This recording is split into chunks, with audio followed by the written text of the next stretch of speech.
ये जो ट्रस्ट में बैठे लोग हैं वो इसका मजा ले रहे हैं, तो ये धर्म का धंधा ही तो बनाया है। तमाम देश के जो जितने भी मंदिर हैं और मंदिरों के जितने ट्रस्ट हैं उनकी सबकी एक निष्पक्ष जांच होने की जरूरत है कि आखिर यहाँ करोड़ों अरबों रुपए जो चंदे के नाम पर जमा होते हैं वो पैसे का क्या हिसाब किताब है, वो पैसा आखिर जा कहाँ रहा है। पूरे देश में इस समय चर्चा का विषय बना हुआ है कैसे भगवान राम के नाम पर 400 करोड़ रुपए से ज्यादा का घोटाला सामने देखने में आ रहा है। और आप लोगों को अभी भी कंफ्यूजन है कि राम के नाम पर जो चंदा लिया गया है उसमें धांधली हुई है या नहीं हुई है। पर्याप्त सबूत गवाह सामने आ चुके हैं जो एक बात की तरफ इशारा कर रहे हैं कि कैसे भगवान के नाम पर जो ट्रस्ट में बैठे हुए लोग हैं, जो पुजारी लोग हैं, इनकी नीयत डवाडोल हुई और इन्होंने करोड़ों रुपए डकार लिए। कईयों ने तो अपने महल बना लिए, कोठियां बना ली, गाड़ियां खरीद ली, तमाम तरह की संपत्तियां इकट्ठी कर ली। लेकिन अब दिक्कत एक ये हो रही है कि जो मौजूदा सरकार है वो इसकी अभी जांच नहीं कर पा रही है और जो दोषी लोग हैं उनको उनके खिलाफ कार्रवाई करने का साहस नहीं जुटा पा रही है। चोरी हुई है, वहाँ लूट मची है, डकैती पड़ी है, तो फिर एफआईआर तो होनी चाहिए ना। एफआईआर कौन करेगा और एफआईआर किसके खिलाफ करेगा? एफआईआर करने वाले भी लोग उन्हीं के हैं जो राम के नाम पर गंदी राजनीति करते हैं और एफआईआर जिन पे होनी है वो भी वही लोग हैं जो सरकार के नाम पर यानी कि बीजेपी के नाम पर वोट मांगते हैं लोगों से। दोनों लोगों एक ही है, एक सिक्के के दो पहलू हैं। एक तरफ बीजेपी सरकार में बैठे हुए लोग हैं, दूसरा मंदिर का जो ट्रस्ट है उसमें बैठे हुए लोग हैं। और ट्रस्ट में जो लोगों को बैठाया गया है तो बीजेपी सरकार द्वारा ही बैठाया गया है, जिसमें एक नाम बड़ी प्रमुखता से सामने आ रहा है जिनका नाम है चंपत राय। और जो करोड़ों रुपए चंपत करने में और उसको गबन करने में जिनका सबसे बड़ा हाथ माना जा रहा है। और ये भी कहा जा रहा है कि अभी जो प्रारंभिक तौर पे जो ये रकम 400 करोड़ की बताई जा रही है ये तो एक नमूना है, मतलब 200 से 400 करोड़ पहुंच गई। इसके बाद लोग ये कह रहे हैं कि इसमें तो ऐसा लग रहा है कई सौ करोड़ रुपए का सोना चांदी भी गायब है। लोग तो ये कह रहे हैं कि अंदर जो कीमती मूर्तियां हैं वो मूर्तियां भी गायब हैं, शिलालेख भी गायब हो रखे हैं और तमाम जो वहां महंगी महंगी सामान थे, आभूषण थे, उनके भी गायब होने की आशंका जताई जा रही है।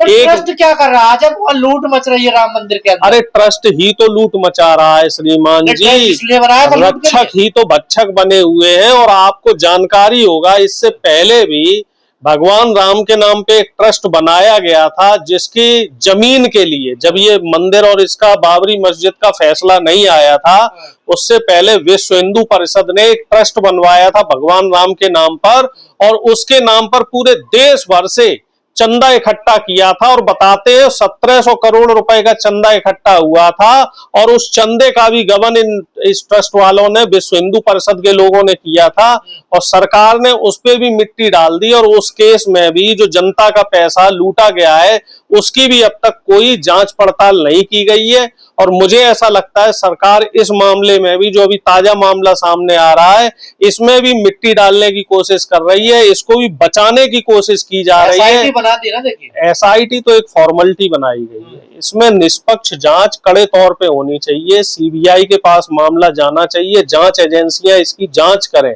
कि आखिर इतने संगीन मामले में जो अपराधी हैं वो अभी तक सामने क्यों नहीं आए। राम भक्तों का भी अपमान है ना, देखिए एक तरीके का। देखिए धर्म के नाम पे जो धंधा बीजेपी कर रही है, जो धर्म के नाम पर इस मंदिर में धंधा हुआ है वो सरासर पाप है और इससे बड़ा पाप कोई हो नहीं सकता। तो नहीं देखिए दान तो हमने दिया लेकिन हमारे दिए गए दान के पैसे को जो ट्रस्ट के लोग हैं उन्होंने सही जगह नहीं लगाया। गरीबों की सेवा में उस पैसे को लगाया जाता, जरूरतमंदों की मदद करने में उस पैसे को लगाया जाता, बुजुर्गों की तीमारदारी में उस पैसे को लगाया जाता, तब तो हम मानते कि हाँ भाई हमारा दान किया हुआ पैसा सही जगह गया है। लेकिन हमारा दान किया हुआ पैसा ये जो ट्रस्ट में बैठे लोग हैं वो इसका मजा ले रहे हैं, तो ये धर्म का धंधा ही तो बनाया है। रोए पैसे मिलने सही जगह नहीं थे छिपाए हुए। गोबर में पैसे दबने चाहिए या पैसे जरूरतमंदों को बांटने चाहिए।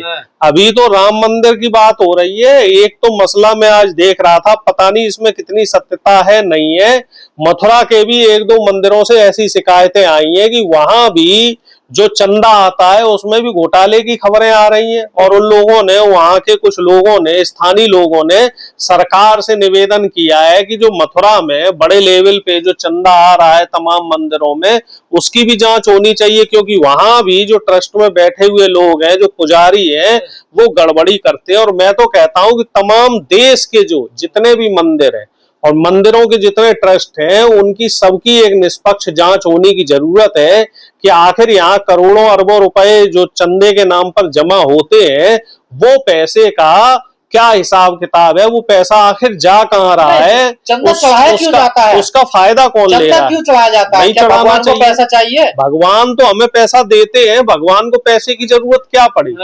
चंदे को तो कायदे में ये सिस्टम बंद होना चाहिए। मैं आपकी बात से बिल्कुल इत्तेफाक रखता हूँ। भगवान के यहाँ जाकर आप फूल चढ़ा दीजिए, भगवान के यहाँ जाके आप पत्ते चढ़ा दीजिए, जो फूल पत्ते होते हैं, और आप लोग जो वहां रहते हैं उनको प्रसाद बांट दीजिए, प्रसाद के रूप में जो भी भगवान को पैसा देना चढ़ाना, ये तो भगवान का अपमान है ना। ये गलत परंपरा है, रिश्वत दे रहे हैं, ये गलत परंपरा है। और इस परंपरा को, इस जो प्रोसीजर है, इसे मैं प्रोसीजर ही कहूंगा, इस प्रोसीजर को पुजारियों ने शुरू किया है। मेरी तो खुद एक आप बीती बात है कि मैंने एक घर में एक मोटरसाइकिल ली थी, काफी पुरानी बात है, 15, 16, 20 साल हो गया होगा। और मैं मंदिर गया, मैंने कहा चलो किसी पुजारी से पूजा करा लेते हैं। तो वो पुजारी बोला जी 1100 रुपए की रसीद कटेगी, उसके बाद ही मैं इस मोटरसाइकिल की पूजा करूंगा। तो आप ये बताइए, इसे हम धर्म कहें या धंधा कहें? स्वेच्छा से कोई व्यक्ति जो भी चढ़ावा दे दे, मिठाई दे दे, फूल पत्ती दे दे, जो भी दे दे, 100 रुपए दे दे, 50 रुपए दे दे, वो पुजारियों को ले लेना चाहिए। लेकिन पुजारी क्या कर रहे हैं कि जब भी कहीं आप घर में अपना कोई पूजा प्रतिष्ठान कराओ, तो उस पूजा प्रतिष्ठान के नाम पर आपसे 2000, 4000 रुपए ले लेंगे। फिर उसके बाद आप कहीं अपना घर बनवाते हैं तो उसमें कहीं घर का गृह प्रवेश कराएंगे तो उसमें आपसे पैसे लेंगे। आप शादी विवाह करेंगे तो उसमें आपसे मनमाने पैसे वसूल करते हैं। तो इस समय जो धर्म के नाम पर जो दुकानें चला रहे हैं, दान देना बंद हो जाना चाहिए। दान बिल्कुल बंद होना चाहिए। तमाम जो मंदिर के ट्रस्ट है उनमें कोई दान व्यवस्था नहीं होनी चाहिए।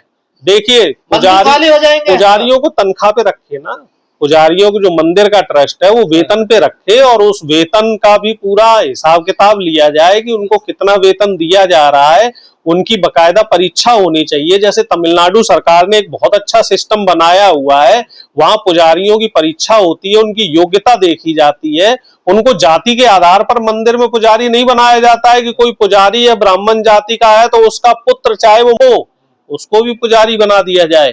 बकायदा तमिलनाडु में पुजारी की परीक्षा होती है और वहां हर जाति के लोग पुजारी बनने के लिए पात्र होते हैं, वो उस परीक्षा को देते हैं और वो पुजारी बनते हैं, उनको वेतन दिया जाता है। डकैती पड़ी है, ये डाका डाला गया है और बहुत ही क्या कहते हैं कि बहुत ही घृणित अपराध है ये। और इसमें जो अपराधी है उनको तो भगवान भी माफ नहीं करेगा, क्योंकि उन्होंने करोड़ों लोगों की भावनाओं के साथ खिलवाड़ किया है, हम सबकी भावनाओं के साथ धोखा दिया है। और मैं तो ये कहूंगा कि जो तमाम जो वहां के लोकल लोग हैं वो लोग भी अब अयोध्या में जो मंदिर है उसमें निगरानी रखे कि आगे जो मंदिर में बैठे हुए पुजारी हैं, जो ट्रस्ट में बैठे हुए लोग हैं, वो आखिर हमारी भावनाओं के साथ ऐसा खिलवाड़ क्यों कर रहे हैं। कितने मतलब आदमी ने कितने श्रद्धा भाव से सोचा था कि भगवान राम का मंदिर बन रहा है, भगवान राम यहाँ इनकी प्राण प्रतिष्ठा हो रही तो यहाँ कोई अच्छा काम होगा और आसपास सुख शांति आएगी। लेकिन यहाँ तो अभी मंदिर बने 2 साल नहीं हुए, लूट खसोट शुरू हो गई, डकैती शुरू हो गई, चोरी शुरू हो गई। लोग यहाँ रहते हैं, इनको भगवान राम का कोई डर नहीं है या भगवान राम को नहीं मानते। देखो, ये लोग कोई आस्था नहीं है या सिर्फ पैसे पे नजर है। ये लोग सिर्फ पैसे को मानते हैं, पैसे को ही भगवान मानते हैं। अगर ये भगवान में इनकी श्रद्धा होती तो इतनी बड़ी चोरी करने से पहले ये 10 बार सोचते, 100 बार सोचते। ये सब लोग भगवान से अपने आप को बड़ा मानते हैं। और मैं तो ये मानता हूं कि अगर कहीं भगवान है तो इन लोगों को दंड जरूर मिलेगा, लेकिन भगवान हो ना हो हमारे देश में, लेकिन हमें पूरा विश्वास है कि हमारे देश में जब तक संविधान है तब तक ऐसे लोग खुले नहीं घूम सकते। ऐसे लोगों पे कार्रवाई जरूर होगी और संविधान के तहत ऐसे लोगों पे कार्रवाई होनी चाहिए जो लोग धर्म को इस तरीके से बदनाम करने का प्रयास कर रहे हैं, इस तरीके से धर्म को क्या कहते हैं कलंकित करने की जो कोशिश की जा रही है बीजेपी और आरएसएस के लोगों द्वारा। तो इन लोगों के जो काले चिट्ठे हैं, इन लोगों के जो काले कारनामे हैं, वो जनता के सामने आने चाहिए। जनता को जानने का पूरा अधिकार है कि वो कौन लोग हैं जो भगवान को बदनाम कर रहे हैं और भगवान के नाम पे, जो भगवान राम के नाम पे जो चंदा आया है, उस चंदे पर अपनी दुकानें चमका रहे हैं। ऐसे लोगों के नाम सामने आए, ऐसे लोगों को जनता के सामने पेश किया जाए और जनता की अदालत में इनका फैसला होना चाहिए।